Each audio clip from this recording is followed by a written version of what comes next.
Well, hello. And continuing to look at the historical evidence of the most documented fact in history, the advent of Jesus Christ and his earthly existence. Most documented fact in history. And today I'd like to look at the Annals of Tacitus. Annals of Tacitus. You've no doubt heard that there was a huge fire during the time of Nero in Rome. And it was rumored that Nero had ordered the fire set himself because he wanted to renovate that part of the city anyways. And there were rumors that Christians had done it. And I found it was kind of curious in Justin Martyr's apologies that he, even though he's arguing for his life, he still takes time out to badmouth the followers of Marcion and says that they're guilty of doing such things as upsetting the lamp. Arson.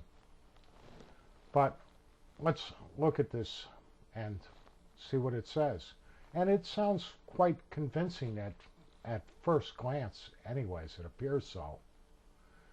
Consequently, to get rid of the report, in other words, the idea that Nero had ordered the fire set, Nero fastened the guilt and inflicted the most exquisite tortures on a class hated for their abominations called Christians by the populace. Christus, from whom the name had its origin, suffered the extreme penalty during the reign of Tiberius at the hands of one of our procurators, Pontius Pilatus.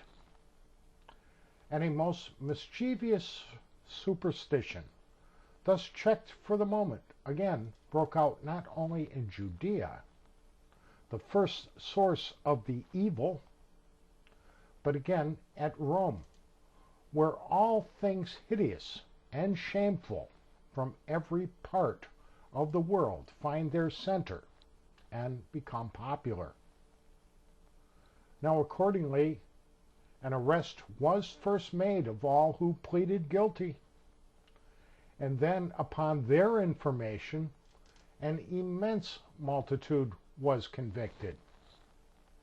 Not so much of the crime of firing the city as of hatred against mankind. Hatred against mankind.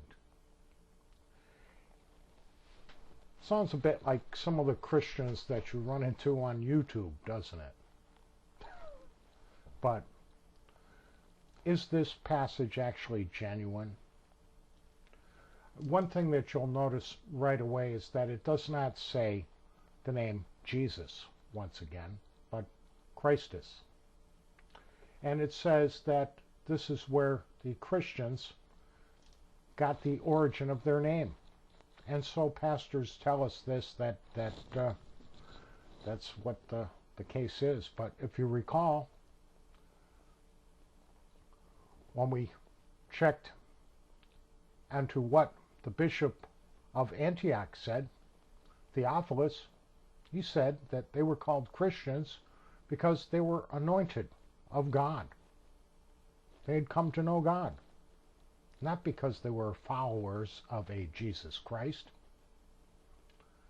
Secondly, and he should know because it says right in the book of Acts, that's the first place they were called Christians. You'd think the bishop of Antioch would know why they were called Christians. Secondly, we see here Pontius Pilate is called a procurator. Procurator. His official title was actually a prefect. They didn't have procurators when Pontius Pilate was in Judea. The title did not yet exist. And of course, we can't expect Tacitus to be familiar with this because, of course, he's writing, again, much later, probably about the year 110 CE anyways. He was born in the early 50s of the first century.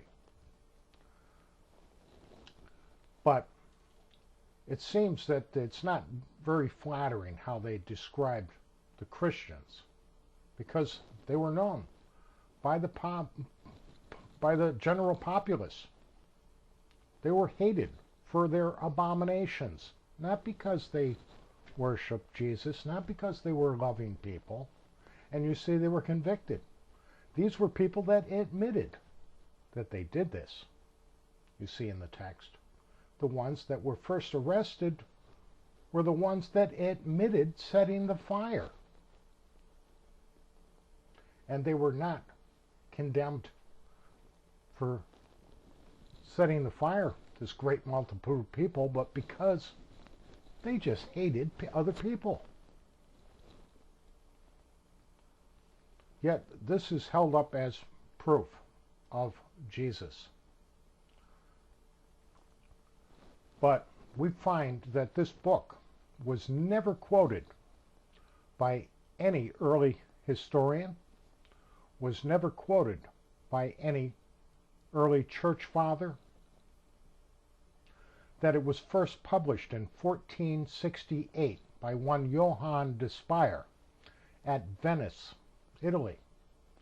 And he claimed that he had the only copy in the world, which was supposedly dated to the 8th century. Now, Tertullian had often quoted Tacitus.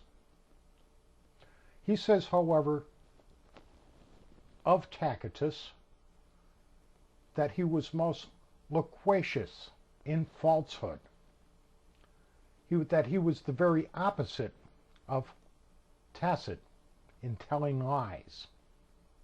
This would put some doubt on this anyways, but prior to this book being printed in 1468, no one ever heard of this book. No one in the world ever heard of this book. No one ever referred to this book prior to the 15th century. Makes you kind of wonder. You recall what I was telling you about falsified history? And you recall Paul, who appealed to Nero in the book of Acts. And he went and changed to Rome, but he appealed to Nero. And he writes right in the 13th chapter of Romans, speaking of Nero being the head of the government as a minister of God for good. 1 Peter 3:13 also says, "And who is he that will harm you, if you are followers of that which is good?" But you see in the passage, these Christians were not killed because they were being good. They hated everyone. They admitted to setting the fire. It was the ones that were first arrested because they admitted their guilt. Read the text closely, you'll see. They admitted their guilt, and because of that, they were arrested. And on their testimony, more people were arrested. And like I say, Paul appealed to this man. It turns out that this is a forgery. I found this in Brewer's Reader's Guide. Said to be a forgery of Poggio Braccolini, apostolic to 8 popes between 1381 and 1459. It is said that Cosmo de' Medici agreed to pay him 500 gold sequins for his trouble. We are further told that Poggio's manuscript is still in the library of Florence, and that it was published in 1460. Johann de Spire produced the last 6 books, but the work is still incomplete.